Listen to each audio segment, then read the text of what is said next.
Brahmamudi serial today episode. Raju Kavya Rahul దగ్గరికి వెళ్ళి Rahul gold బాబు కనిపించాడా అనేసి అడుగుతారు. అప్పుడు రాహుల్ నాకు కనిపించలేదు అనేసి అంటాడు. అప్పుడు రాజు నాకెందుకో కోహ్లీ రూమ్లోనే ఉన్నాడేమో అనిపిస్తుంది, చూద్దాందా అనేసి రాజు అంటాడు.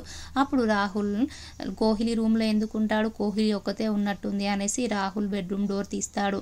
కోహ్లీ అలాగే గోల్డ్ బాబు ఇద్దరు పడుకొని ఉన్నది చూసి రాహుల్ షాక్ అయిపోతాడు. కోహ్లీ కోహ్లీ అని లేపుతాడు. లేచిన తర్వాత కోహ్లీ ఈ గోల్డ్ బావ గారు అసలు ఎలా నా బెడ్రూమ్లోకి వచ్చాడో నాకు తెలియదు అనేసి అంటుంది.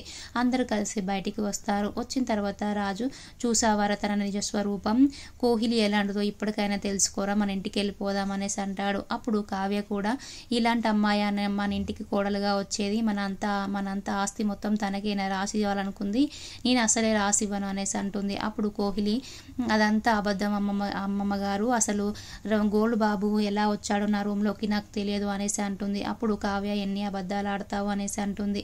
అప్పుడు రాజ్ తాయారు అలాగే గోల్డ్ బాబు మనం వెళ్ళిపోదాం రండి, రాహుల్ ఇష్టం, రాహులే వచ్చేస్తాడు అనేసి అక్కడ నుంచి బయటికి వస్తారు. కారు దగ్గర నిలబడతారు. నిలబడి గోల్డ్ బాబు నేను చేసిన యాక్టింగ్ ఎలా ఉంది రాజు, బాగుందా అనేసి మాట్లాడతాడు. వాళ్ళు విగ్గులు తీస్తారు. ఈ నాటకం వేయాలంటే ఇన్ని వేషాలు వేసాము, ఇంత కష్టపడ్డాము అనేసి అనుకుంటూ మాట్లాడతారు. రాహుల్ ఏమో ఎలాగైనా ఇంటికి వస్తాడు అనేసి అనుకుంటారు. అప్పుడు దూరం నుంచే రంజిత్ చూస్తూ ఉంటాడు.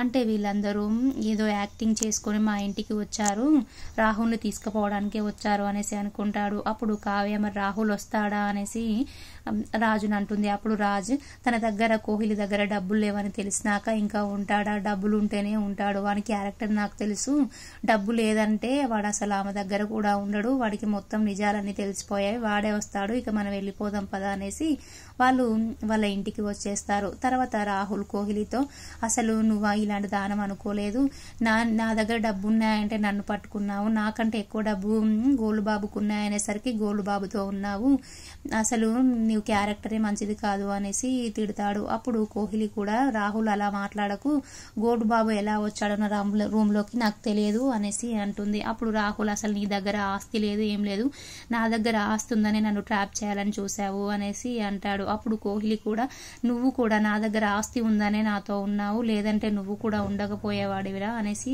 కోహ్లీ అంటుంది. అని రాహుల్ అసలు నా భార్యనే తిట్టినా కూడా నాతో కొంచెం మంచిగా ఉంటుంది, నీతో ఉండను నేను అసలు అనేసి అక్కడి నుంచి వెళ్ళిపోతాడు. వెళ్ళిపోతున్న కోహ్లీతో మాట్లాడుతూ ఉన్న మాటలన్నీ రంజిత్ వీడియో తీస్తూ ఉంటాడు. కోహ్లీ కూడా కోపం వచ్చి రాహుల్ కూడా కోపం వచ్చి ఇద్దరు కొన్ని మాటలు అనుకొని వెళ్ళిపోతారు. రాహుల్ తర్వాత ఇంట్లో వాళ్ళందరూ జరిగిన విషయం మొత్తం రాజ్ అలాగే కావ్య చెప్తారు. అందరూ ఆనందపడతారు. ఎలాగైనా రాహుల్ మన ఇంటికి వచ్చేస్తాడులే అనేసి ఆనందంగా ఉంటారు. అంతలోనే రాహుల్ వాళ్ళ ఇంటికి వస్తాడు. వచ్చిన తర్వాత స్వప్న ఆగక్కడే అనేసి అంటుంది, నీలాంటి వాడితో కాపురం చేయడం నాకు ఇష్టం లేదు, నువ్వు అసలు ఎలా ఎప్పుడు మారుతావో నాకు అర్థం కావట్లేదు, అంటే కోహ్లీ దగ్గర డబ్బు ఉందనేసి కోహ్లీ దగ్గరికి వెళ్ళావు, నీలాంటివన్నీ అసలు ఏమనాలి నాకైతే అర్థం కావట్లేదు, నువ్వు తప్పులు చేయడం, ఇంట్లో వాళ్ళు నిన్ను క్షమించడం ఇదంతా కామన్ అయిపోయింది, నేను నా పాపకి పెద్దగా అయిన తర్వాత మీ డాడీ ఈయన ఆయనమ్మ అని ఎలా చెప్పాలి, అసలు నీకు బుద్ధి లేదు, ఎప్పుడైనా నువ్వు ఇలాగే చేస్తావు అనేసి అంటుంది. అప్పుడు నీతో కాపురం చేయడం ఇక నా వల్ల కాదు, నాకు భారం అనిపిస్తుంది అనేసి స్వప్న అంటుంది. అప్పుడు కావ్య వచ్చి అక్క ఎందుకు అలా అంటున్నావు అక్క, రాహుల్కి ఒక ఛాన్స్ ఇవ్వు, తనే మారతాడక్క అనేసి అంటుంది. అప్పుడు స్వప్న తను అసలు మారడు కావ్య, తన గురించి నీకు తెలియదు అనేసి అంటుంది. అప్పుడు స్వప్న ఏం తెలియదక్క, తెలియదు కావ్య నీకు, అసలు రాహుల్ ఎలా చేస్తాడో నీకు తెలియదు, ఇప్పుడు మారినట్టుగా ఉంటాడు, తర్వాత తప్పులు చేస్తాడు, మళ్ళీ క్షమించమని అడుగుతాడు, నాకు విసుగు వచ్చింది కావ్య, నేను తనతో కాపురం చేయలేను అనేసి అంటుంది. అప్పుడు కావ్య నీ కాపురం నువ్వెందుకు అక్క ఖరాబ్ చేసుకుంటావు, రాహుల్ ఇప్పుడైతే మారతానన్నాడు కదా అనేసి ఇంట్లో వాళ్ళందరూ కూడా సర్ది చెప్తారు. స్వప్నకి రాహుల్ ఇంట్లోకి వస్తాడు. వచ్చిన తర్వాత రుద్రాని రాహుల్ని చెంప మీద కొడుతుంది, అసలు ఎలా పుట్టావురా నా కడుపులో, కోహ్లీని చూసి నాకు ముందే అనుమానం వచ్చి నేను చెప్పాను, ఆయన నువ్వు వినకుండా వెళ్ళిపోయావు అనేసి అంటుంది. అప్పుడు రాహుల్ నేనేమో అది బాగా ఆస్తుందేమో అనుకొని వెళ్ళానమ్మా, నాకు ఇప్పుడు తెలిసింది కదమ్మా, ఇప్పుడు స్వప్ననే మంచిదమ్మా, స్వప్న దగ్గరే ఉంటాను అనేసి అంటుంది. అప్పుడు రుద్రానికి కోపం వస్తుంది. ఇంట్లో వాళ్ళ దగ్గరే ఉండి మనం ఏదైనా సాధించవచ్చు, బయటకు వెళ్ళి ఏవో సాధిస్తానని వెళ్ళి నా పరువు తీస్తున్నావురా, నీ కన్న పాపానికి ఇంత పరువు తీస్తున్నావు. ఇంట్లో నిన్ను మంచిగా చూడాలనుకున్నాను, నిన్ను ఈ ఇంటిలో ఒక రాజులా చూడాలనుకున్నాను, కానీ నువ్వు మాత్రం ఇలా చేసి నా పరువు తీస్తున్నావురా. ఈ కానించి నేను చెప్పే ప్లాన్సే నువ్వు ఫాలో కావాలి, కానీ నువ్వేదో చెప్పి మళ్ళీ రిస్క్లో పెట్టి నా పరువు తీయకరా. ఇప్పుడు ఇంట్లో వాళ్ళందరూ చీడ పురుగులా చూస్తున్నారు నిన్ను, ఇంతసేపు నేను తలెత్తుకోలేకపోయానురా.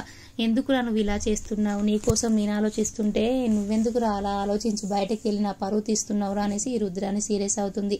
ఇక నుంచి అయినా నేను చెప్పే ప్లాన్సే నువ్వు విని ఆ ప్లాన్స్ ఫాలో అవ్వాలి, ఇంకా వేరే చెప్పి మాత్రం విసిగించకురా నాకు అనేసి అంటుంది.